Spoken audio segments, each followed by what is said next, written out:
Achari gold company. వివరాల కోసం screen పైన కనిపించే నంబర్స్ కి కాల్ చేసేయండి. చంద్రబాబు నాయుడు తన స్వలాభం కోసం పవిత్రమైన తిరుపతి లడ్డు మీద నింద వేసి ఈ రోజు శ్రీవారి భక్తులందరి మనోభిప్రాయాల్ని దెబ్బతీశాడు. సో మళ్లీ ఆ భక్తుల మనోభిప్రాయాల్ని పునరుద్ధరించాలని, దానికి సుప్రీంకోర్టు కలుగజేసుకుని ఇది విచారించి నిజానిజాలు తెలపాలని మొదటి నుంచి మేము కోరుకుంటూనే ఉన్నాం. ఈ రోజు సుప్రీంకోర్టు ఈ కేసుని స్వీకరించడం జరిగింది. ఈ కేసులో సుప్రీంకోర్టు కనుక కరెక్ట్ గా విచారిస్తే చంద్రబాబు నాయుడు అన్కో చేసిన అబద్దాలు ఖచ్చితంగా బయటకు వస్తాయి.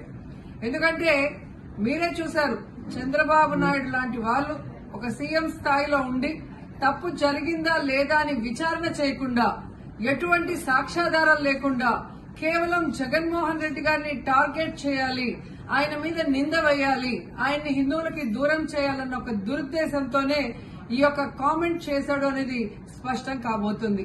ఎందుకంటే ఈ రోజు సుప్రీంకోర్టు ఈ కేసు తీసుకునేంత వరకు, ఆ డేట్ అనౌన్స్ చేసేంత వరకు సిట్ వేయనే లేదు.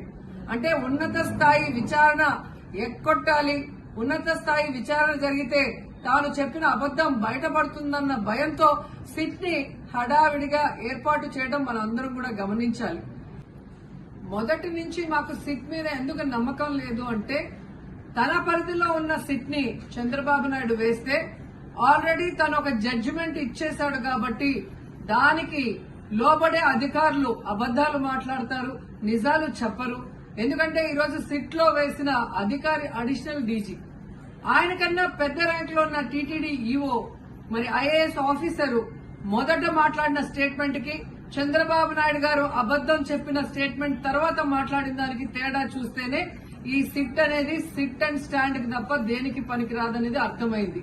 అందుకే మేము మొదటి నుంచి అడిగాము, సుప్రీంకోర్టులో విచారణ జరగాలి, సిబిఐకి డైరెక్షన్ ఇచ్చి విచారిస్తే ఖచ్చితంగా మత కల్లోలాలు సృష్టించాలనుకున్న చంద్రబాబు నాయుడు అన్కో అందరికీ కూడా బుద్ధి చెప్పే అవకాశం దొరుకుతుందని. సో ఈ రోజు విచారణ స్టార్ట్ అయింది. దీన్ని సిబిఐకి అప్పచెప్పి సిట్టింగ్ జడ్జి పర్యవేక్షణలో విచారణ జరిగితే ఖచ్చితంగా హిందువుల మనోభిప్రాయాల్ని గౌరవించిన వాళ్ళం అవుతాం, పునరుద్ధరించిన వాళ్ళం అవుతాం.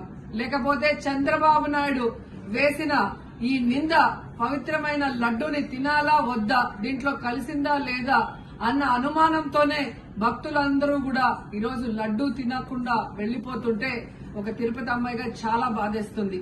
ఈ రోజే అలగర్ కోయిల్ మదురై దగ్గర దక్షిణ తిరుమల చాలా పవిత్రమైన టెంపుల్.